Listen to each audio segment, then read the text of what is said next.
ओम अतुलित बलधामं हेमशैलावदेहं धनुजवन् कृशानं ज्ञानिनाम् अग्रगण्यं सकलगुणनिधानं वानराणां धीशं रघुपतिप्रियभक्तं वातजातं नमामि। मंगलमूर्ति मारुति नंदन सकल मंगल मूल निकंदन पवन तनय संतन हितकारी हृदय विराजत अवध बिहारी। नमस्कार, स्वागत है आपका आचार्य वाणी में। मैं आचार्य डॉक्टर विक्रमादित्य आपके साथ हूँ और आज हम बात करने जा रहे हैं मकर राशि वालों के लिए 15 तारीख बृहस्पतिवार का अवसर। तृतीया तिथि इस दिन विद्यमान है और इस दिन भद्रा का योग बन रहा है करीब करीब दोपहर के बाद से। तो दोपहर से पहले नए कार्यों में हाथ डालने का प्रयास कीजिए, वो आपके लिए अच्छा रहेगा। और दोपहर को 2 बजे के बाद तो आपकी स्थितियां ग्रहों के अनुसार से बहुत महत्वपूर्ण परिवर्तन का योग बनाती दिखाई दे रही हैं। वो आपके लिए कहीं ना कहीं लाभ के रास्ते खोलेंगे। लेकिन ध्यान रखना, हल्की ये मार्ग जो है थोड़ा कंटीला है, थोड़ा कटीला मार्ग है। बृहस्पति के परिवर्तन होने से मार्ग थोड़ा ऐसा हो गया, पथरीला हो गया है।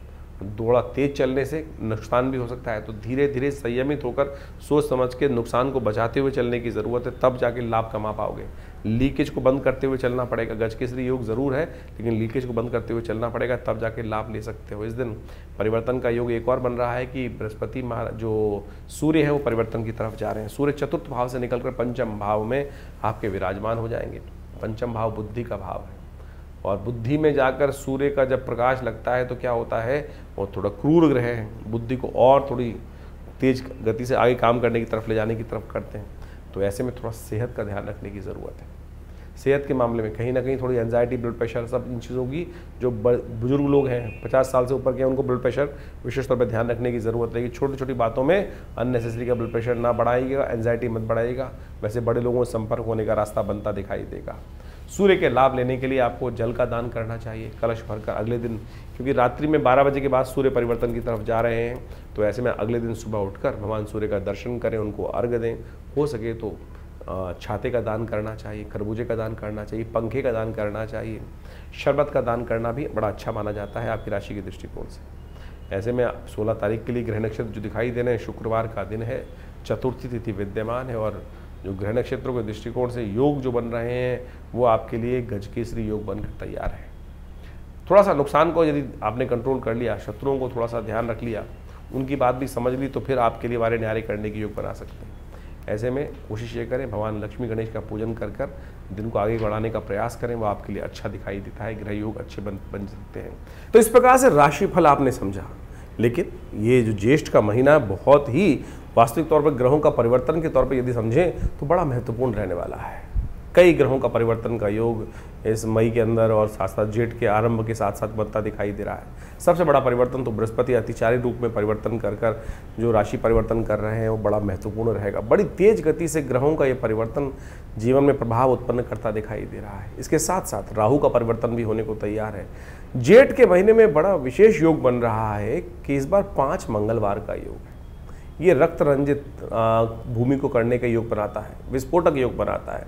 आतंकवादी घटनाएं बढ़ सकती हैं। मंगल का वैसे ही ग्रह योग को देखें इस बार तो मंगल का जो है परम अपनी नीच गति में चलना, कमज़ोर स्थिति में चलना, उसके बाद साथ साथ जेठ के अंदर 5 मंगलवार का योग बनना। और ये जेठ का महीना जो है 5 मंगलवार को रक्तपूर्ति यानी युद्ध की आशंका को उत्पन्न करता है, अशांति का वातावरण बनाता है, आतंकवाद को बढ़ाने के लिए योग बना सकता है। कई लोग दुस्साहस करते दिखाई दे रहे हैं और जिस प्रकार से अभी भारत के अंदर स्थिति बनी है, आपने सबने देखा, उसके भयावह परिणाम आगे आने वाले समय में कई जगहों पर देखने को आपको मिल सकते हैं। ग्रह नक्षत्र परिवर्तन की तरफ जा रहे हैं और उन सब का प्रभाव हर व्यक्ति पर, हर जीव पर होता ही है। इसको हमें प्रत्यक्ष रूप से समझने के लिए ज्योतिष की जो गहनतम विशेष तौर पर जो गूढ़ गणित है उसके द्वारा चीज़ों को समझा जा सकता है। समय कभी भी ऐसा नहीं हो सकता कि एक जैसा ही समय हर एक के लिए निकले। कुछ के लिए अच्छा, कुछ के लिए खराब, कुछ के लिए जीवन में महत्वपूर्ण परिवर्तन शुभ की तरफ जाता है, कुछ के लिए आशंकाओं से ग्रसित जीवन हो जाता है। तो ऐसे में हमारे जीवन में ग्रहों का योगा योग किस प्रकार का प्रभाव करेगा वो हम कई प्रकार से जान सकते हैं। जन्मपत्री उसका एक विशेष प्रभाव उत्पन्न करती है, हाथ की रेखाएं उसका एक विशेष प्रभाव उत्पन्न करती हैं। इसके साथ साथ ग्रहों की गणना भी यदि हम देखें तो बहुत महत्वपूर्ण प्रभाव दिखाती है। लेकिन कई बार क्या होता है कि हम लोग यहाँ पर जो सोशल मीडिया आज की तारीख में अपने चैनल के माध्यम से आपके समक्ष उपस्थित होते हैं, वहाँ पर राशि के अनुसार से जाते हैं। देखिए, राशि का कॉन्सेप्ट भी ऐसा है कि लोगों को बहुत सारा अज्ञानता के साथ समस्या उत्पन्न कर देता है।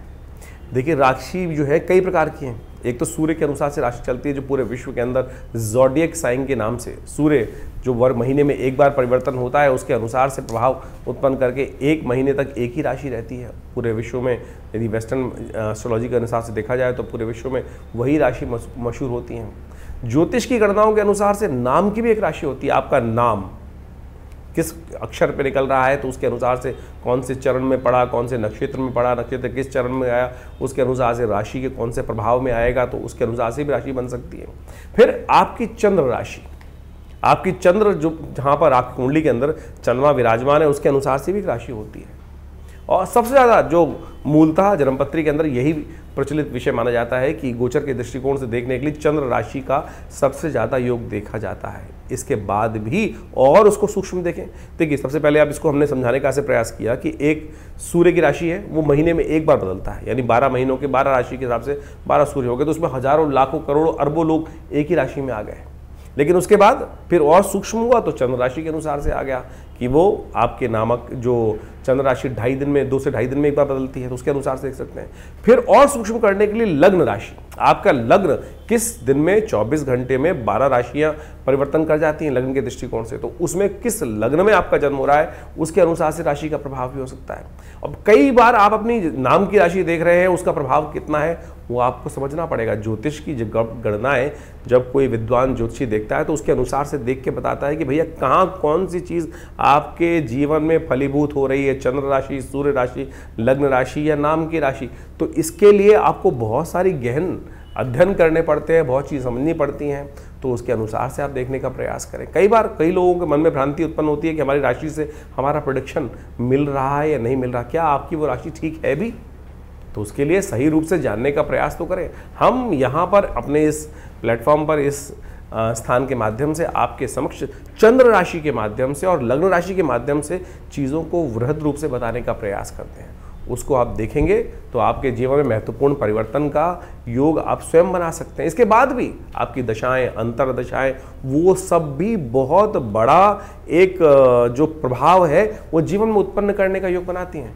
तो ऐसे नहीं कि ज्योतिष को हम बहुत ऐसे ही देख लें, तो आपको कोशिश ये करें, हमने गोचर के दृष्टिकोण से इस राशि फल को आपके समक्ष रखा है और उसको समझें। उसका जो बाह्य रूप है उससे आपको बहुत सारी चीज़ों को सही रूप से ज्ञान प्राप्त करने का रास्ता प्राप्त होगा। उपाय के बारे में भी बहुत सारी चीज़ें हम इस कार्यक्रम के माध्यम से एक नई व्यवस्था आपके समक्ष उपस्थित करने का प्रयास कर रहे हैं। आज सबके सब समाज के लोग टूने टोटकों में फंस गए हैं, ऐसा कर लो, ऐसा कर लो, ऐसा कर लो, ऐसा कर लो।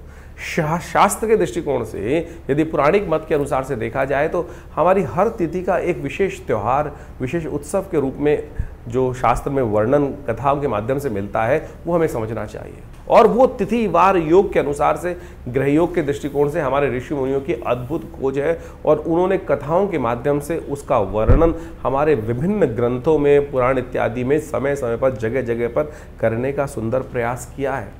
उससे रहस्य समझ में आएगा आपको कि कौन सी तिथि में, कौन से वार में, कौन से योग में, कौन से ऋतु के अंदर कौन सी चीज़ों को उपयोग करके आप अपने जीवन की बहुत सारी समस्याओं को ठीक कर सकते हैं। जैसे पूर्णिमा आ रही है, सत्यव्रत होता है, उसके साथ साथ इसके साथ साथ ग्रहों का परिवर्तन जब हो रहा है तो उनका प्रभाव किस प्रकार से होगा। तो उन चीज़ों को यदि शुद्ध रूप से आप समझेंगे तो देखिएगा महत्वपूर्ण परिवर्तन आप स्वयं प्राप्त कर सकते हैं। ज्योतिष कोई ऐसा साधारण विषय नहीं है कि बहुत आसानी से, जितना ज़्यादा गहन उसके अंदर उतरेंगे उतनी ज़्यादा सूक्ष्म चीज़ें आपको समझने को मिलती दिखाई देंगी। आपको भी स्वयं आश्चर्यचकित होने के प्रभाव बनेंगे कि कैसे इस ज्योतिष विज्ञान के माध्यम से वो योग आपके जीवन में एज इट इज़ फलीभूत होते हैं। जब वो फलीभूत होते हैं ना, बिल्कुल जैसा कॉम्बिनेशन बनता है कि 1:1, 1+1 2 ही है तो 2 ही होगा, तो उसके दृष्टिकोण से आप इसको समझ लें। अब एक बात और, बहुत सारे लोगों के मन में एक प्रश्न उठता है कि हमारे भविष्य में जब जन्मपत्री निर्धारित है, जन्मपत्री बिल्कुल समस्या को जो एक बात मानेंगे भविष्य के दृष्टिकोण से एक चार्ट बनकर आया है और उसमें घटना आपके जीवन में लिखी है, तो वो फलीभूत होनी है, तो उसको बदलाव कैसे किया जा सकता है? अरे क्यों नहीं बदलाव किया जा सकता? उपाय रेमेडियल एस्पेक्ट तो है ना। अगर आप समझे, जो जन्मपत्री के फलादेश बना है, जो जन्मपत्री ग्रह योग बना है, किसके कारण से बना है? आपके पूर्व जन्म में अर्जित कर्मानुसार। वो एक लेखा जोखा है, बैलेंस शीट है जो आप पिछले जन्म से लेकर आए हैं अपने कर्मानुसार, और आपके जन्मकालीन में वो बैलेंस शीट आपके समक्ष आके उपस्थित हो गई। पढ़ा लिखा सीए उस बैलेंस शीट को देखकर कंपनी की स्थिति को बहुत अच्छे से भांप सकता है, और उसके बाद उसने क्या कार्य करना है, उसके बाद आपके पास कितने लायबिलिटीज़ हैं, कितने आपके पास एसेट्स हैं, उसके द्वारा आप आगे बढ़ने के योग बना सकते हो। तो उसी प्रकार से आपकी जन्मपत्री का भी यही विषय है कि आप लेखा जोखा जो पिछले जन्म से लेकर आए हो, जन्मकालीन जन्मपत्री होती है। उसके बाद गोचर का प्रभाव हर रोज परिवर्तन हो रहा है, आप किस दिशा में कार्य कर रहे हो, किस दिशा में कार्य नहीं जा रहे हो, कौन से अच्छे कार्य कर रहे हो, कौन से खराब कार्य कर रहे हो, तो उसी से तो भाग्य बन रहा है आने वाले समय में। तो ये समझ लीजिए, यदि किसी की कुंडली में कोई अशुभ योग है तो आप सही दिशा में कार्य कर गुरु का सानिध्य लेकर परमात्मा की कृपा से उस अशुभ योग को बदल सकते हो। हजारों लाखों लोगों ने बदला है। असंभव से असंभव कार्य आप जीवन में समझकर ठीक कर सकते हो। ऐसे जैसे तुलसी बाबा ने लिखा ना, सकल पदार्थ है जग माही, आगे लिखा कर्महीन पुरुष पावत नाही। तो आप समझे कि ये सुंदर योग योग जो आते हैं, अभी शनि से बहुत सारे लोग त्रस्त हो रहे हैं। शनि महाराज में विशेष तौर पर परिवर्तन की तरफ जा चुके हैं, कईयों के लिए अच्छे हैं, कईयों के लिए खराब हैं। अभी इसी मई के महीने में अमावस्या के दिन, जेठ की अमावस्या के दिन शनि जयंती पड़ेगी। तो शनि जयंती के दिन कहा जाता है कि भगवान शनि की प्रार्थना करें, शनि का उपवास करें, शनि का मंत्र जप करें। हमने अपने आश्रम पे जो शास्त्र में वर्णित व्यवस्था है उसके अनुसार से कार्य करने का प्रयास करते हैं हम। आज क्या है कि शनि की दुकान हर जगह खुल गई है। हर चौराहे पे आप देख लीजिए एक नया शनि का मंदिर लोग खोल के बैठ जाते हैं, और उसके अंदर दुकान के तौर पर, और वहाँ तेल पे तेल चढ़वाए जा रहे हैं या कुछ और करे जा रहे हैं। शनि की मूर्ति बड़ी से बड़ी करते चले जा रहे हैं। उससे क्या होगा भाई? हमारे आज प्राचीन काल में यदि आप देखें तो संपूर्ण शास्त्र दृष्टिकोण से अगर देखें तो कहीं भी इस प्रकार से शनि की मूर्तियों का लगाने का वर्णन कहीं नहीं मिलता। पंचदेव उपासना, शास्त्र सनातनियों को पंचदेव उपासना और उसके अनुसार से जो वर्णन है उनके अनुसार से उनकी चीज़ करने का शास्त्र में वर्णन प्रयास किया जाता है। लेकिन ये दुकानें जो खुल गई हैं और तेल पर तेल शनि को चढ़वा कर और वहीं जो उसका कार्य किया जा रहा है, शनि भी महाराज सोचेंगे कि भाई क्या कर रहे हो।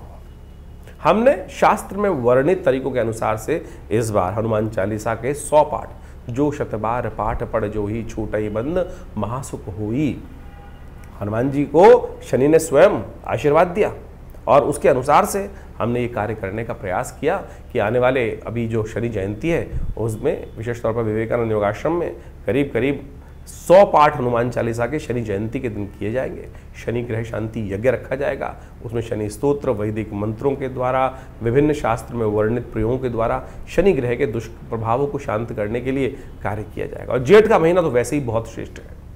जेठ के महीने में क्या हो रहा है, देख समझे, इस बार 5 मंगल का योग पड़ रहा है। एक तरह से विश्व को अशांत करने के लिए घटनाएं बहुत व्यापक रूप से आपके समझ घटेंगी। एक बात और समझे, 5 मंगल जेठ के होते भी बहुत कई बार शुभ बहुत हैं, क्योंकि बुढ़वा मंगल माने जाते हैं। कहा जाता है कि जेठ के महीने के मंगल के दिन ही भगवान राम को सबसे पहले भगवान हनुमान जी को भगवान राम के दर्शन हुए थे। तो इसलिए इस मंगल को, जो जेठ में पड़ने वाले मंगल है, बुढ़वा मंगल कहा जाता है। तो हम विवेकानंद योगाश्रम में इन पूरे बुढ़वा मंगल पर जितने भी मंगल पढ़ेंगे, बुढ़वा में 5 मंगल पढ़ेंगे, उनमें सुंदरकांड का सुंदर पाठ करें। आप भी करें। देखिए, ये सुंदर रूप से हनुमान जी को प्रसन्न करने का प्रयास करें, और सुंदरकांड अपने आप में समस्त जो कष्ट है उनको निवारण करने का योग बनाता है। इस भवसागर से पार करने का, भगवान के नाम के उस प्रभाव को यान बनाकर बिना किसी माध्यम से इस भवसागर से पार करने का सुमार्ग जो है वो सुंदरकांड का पाठ बनाता है, भगवान की आराधना बनाती है। तो कोशिश है करें इस रूप से इन समस्त रहस्यों को समझने का प्रयास करें, टोटकों में न फंसे। तो हम इस कार्यक्रम के माध्यम से आपके समक्ष उन समस्त शास्त्र विदों के अनुसार, शास्त्र की बातों के अनुसार से, पौराणिक वैदिक ज्योतिष के अनुसार से उन प्रभावों को आपके समक्ष रखते हैं। इन सब चीज़ों को गहन चिंतन करें, अध्ययन करें, आवश्यक रूप से समझने का प्रयास करें। देखिए, मन में ना आशंका और संशय उत्पन्न करना बहुत आसान होता है। मन को नास्तिकता की तरफ ले जाना तो अपने आप ही भाग जाएगा, लेकिन उस विश्वास को जगाने के लिए आपको बहुत लाखों प्रयास करने पड़ते हैं। इसलिए अपने विश्वास को उस परमात्मा चरण से न डिगने दें। जीवन के कष्ट हैं, वो कष्टों का कोई ना कोई कारण है। इस बिना कारण के तो कुछ भी आपके जीवन में नहीं होता है, और ज्योतिष, भारतीय संस्कृति के शास्त्र उसको प्रमाणित करते हैं, समझाते हैं कि किस कारण से आपके जीवन में क्या घटनाएं घटने के योग बने। तो आप सत्य समझ लें इस हमारे शास्त्रों में हर प्रश्न का जवाब दिया गया है। हर प्रश्न का जवाब देने के लिए परमात्मा स्वयं उपस्थित हुए। देखिए, एक बार कथा आती है, भीष्म पितामह ने भगवान कृष्ण से पूछा कि महाराज, मैंने अपने 100 वर्षों के पिछले जन्म में मुझे याद है कि मैंने कोई भी एक छोटा सा भी अपराध कार्य नहीं किया जिसके कारण से ये बाण शैया पर मुझे लेटने का प्रयास पड़ा। बाण शैया पर योग ऐसा बना कि मुझे बाण शैया पे आना पड़ा, ऐसा कौन सा कारण बना? तो भगवान ने उसका भी जवाब दिया। तो शास्त्र में आप समझें कि आपके समस्त प्रश्नों का जवाब है, लेकिन विश्वास के साथ। जवाब उसका दिया जा सकता है कि जो शास्त्र मत के अनुसार से हो। तो इसलिए व्यंग्यात्मक तौर पे जो प्रश्न उत्पन्न होते हैं तो उनका तो कोई जवाब नहीं है। तो इसलिए आप शास्त्र के दृष्टिकोण से इन समस्त विवेचनाओं को जो हमने ग्रह गणनाओं के आपके समक्ष उपस्थित किए उन सबको समझें। आपका ज्योतिष विज्ञान, भारतीय संस्कृति का ज्योतिष विज्ञान अनादिकाल से भगवान की प्रेरणा से उत्पन्न किया गया है और हम सबके कल्याण के लिए उत्पन्न किया गया है। उन सब के सुंदर रहस्यों को हम समझकर अपने जीवन में सुख की तरफ, कल्याण की तरफ, परमात्मा के चरणों की तरफ अपने आप को उद्धृत करने का, आगे बढ़ाने का प्रयास करेंगे तो बहुत शुभ होगा, कल्याण के योग बनाना दिखाई देगा। तो इस वास्तविक जीवन के सत्य चरित्र की तरफ आपको प्रेरित करने के लिए योग ज्योतिष शास्त्र बनाया गया है। तो आप सब अपनी जन्मपत्री को अच्छे से विश्लेषण कराएं, जीवन में समय को समझें। बड़े भाग्य मानुष्य तन पावा, ये भाग्य से मनुष्य तन प्राप्त किया है, ऐसे ही मत गवाइए इसको कि कुछ नहीं होता। क्योंकि कई लोग परेशान होकर कई बार कहते हैं अरे सब बकवास है, कुछ नहीं होता। अरे बिल्कुल, इस संसार में कुछ भी बकवास नहीं है। इस संसार को परमात्मा ने रचा है तो किसी कारण से रचा है। आए थे हरि भजन को ओटन लगे कपास। इसलिए हम अपने उस मंतव्य को भूल चुके हैं, उस कारण को भूल चुके हैं। तो हम अपने आपके जीवन में जो भी प्रश्न उठ रहे हैं चिंता ना करें। आप हमारे आश्रम पर रविवार को एक आश्रम में जनरल प्रोग्राम करते हैं हम लोग, और उसमें सब लोग आकर बैठ सकते हैं, कोई फीस नहीं चार्ज की जाती है। रविवार के दिन यज्ञ में आकर बैठिए, वो सुंदर भंडारा होता है, बड़ा विशाल भंडारा होता है। नित्य प्रति करीब पिछले 50-40 सालों से आश्रम पर यज्ञ की व्यवस्था है। 8 घंटे नित्य प्रति माँ भगवती के सानिध्य में दुर्गा जी का जो शिवविग्रह 1947 में पाकिस्तान से लाया गया, वो आज हमारे आश्रम पे प्रतिष्ठित है। उन्हीं के सानिध्य में, उन चमत्कारी 500 साल पुरानी भगवती के दिव्य प्रतिमा के सानिध्य में सदगुरु आचार्य श्री केशवदेव जी, हमारे पिताजी की प्रेरणा से वो यज्ञ स्थल का, भगवती के मंदिर का निर्माण हुआ। और महाभगवती के सानिध्य में आज विभिन्न भारतीय शोध का विज्ञानों के ऊपर शोध किए जाते हैं, चाहे वो मंत्र विज्ञान है, चाहे वो यज्ञ विज्ञान है, चाहे वो भारत का योग विज्ञान है, चाहे आयुर्विज्ञान है। और पूरा बड़ा संस्थान आश्रम की तरफ से निर्माण किया गया है। करीब करीब 50 से 60 पुस्तकें जो भारतीय संस्कृति पराविज्ञान के ऊपर पराविज्ञान के रहस्यों को वर्णित करती हैं, वो हमारे आश्रम के द्वारा प्रकाशित की गई हैं। और आपके प्रश्नों का समाधान देने के लिए तो ज्योतिष की समस्त व्यवस्थाएं भी आश्रम पर की गई हैं और समय समय पर विभिन्न कार्यक्रम रहते हैं। और जेठ के पूरे 5 मंगलवार पर सुंदरकांड का पाठ भी रहेगा। शनि जयंती का, जैसे हमने आपको बताया, बड़ा विशाल कार्यक्रम मई के अंतिम में व्यवस्था की गई है। 28 मई को जो सुंदर कार्यक्रम रहेगा मंगलवार के दिन, आप उसमें पूरी तरह से भाग लेकर इन समस्त अपने जीवन के कष्टों को दूर करने के लिए व्यवस्था बना सकते हैं। और बहुत सारे लोगों का एक प्रश्न और रहता है कि हम आपसे मिलना चाहते हैं, तो आप आइए, स्वागत है। विवेकानंद दिल्ली में, मैं बाहर जाना बहुत मुश्किल हो पाता है हमारे लिए, दिल्ली से बाहर निकलना, तो आप आइए विवेकानंद योगाश्रम दिल्ली में। और महीने के पहले रविवार के दिन एक व्यवस्था हमने विशेष तौर पर करी हुई है कि जिनके भी कोई प्रश्न का समाधान चाहते हैं तो विवेकानंद योगाश्रम में सुबह 8 बजे से लेकर सुबह 11 बजे के बीच में आप उस यज्ञ कार्यक्रम में आकर हमसे प्रत्यक्ष रूप से मिल सकते हैं, सानिध्य प्राप्त कर सकते हैं। और जो भी प्रश्न होगा उसका छोटा मोटा जवाब जो भी होगा वो आश्रम की तरफ से उस समागम के अंदर व्यवस्था दी जाती है, कोई फीस नहीं चार्ज की जाती। तो आप सब आइए, और उस दिन तो कम से कम एक दिन रविवार के दिन रखा हुआ है इन समस्त व्यवस्थाओं के लिए, आप उस सुविधा का लाभ ले सकते हैं। हाँ, बाकी दिन आपकी पर्सनल अपॉइंटमेंट्स भी लेकर आप अपने पर्सनल कंसल्टेशंस को प्राप्त कर सकते हैं। उसके लिए नंबर्स फ़ोन पे स्क्रीन पे चल रहे हैं। आप अपने नाम से, बहुत सारे कष्ट होते हैं जीवन में, कभी कोई स्वास्थ्य की संबंधी समस्या है, महामृत्युंजय मंत्र है, विभिन्न कोई कष्ट हो गया है, किसी ने कोई तांत्रिक प्रयोग हो गए हैं, कुछ और हो गए हैं, किसी प्रकार के कष्ट चल रहे हैं, या विभिन्न उत्सव है, लोग अपने जीवन में महालक्ष्मी के यज्ञ कराना चाहते हैं, भगवत शत्रुओं को शमन करने के लिए बगलामुखी इत्यादि, महाकाली इत्यादि के यज्ञ कराना चाहते हैं, या कोई बहुत सारे जीवन में कष्ट चल रहे हैं उनकी निवृत्ति के लिए बहुत सारे और यज्ञ इत्यादि, बहुत सारे प्रोसेस जो शास्त्र में वर्णित हैं, उन सब की व्यवस्था रहती है। आप अपनी समस्त समस्याओं का समाधान के लिए, प्रश्नों के समाधान के लिए फ़ोन नंबर्स जो दिए उन पर व्हाट्सएप के माध्यम से जानकारी प्राप्त कर सकते हैं। आश्रम से जुड़ें। धन्यवाद।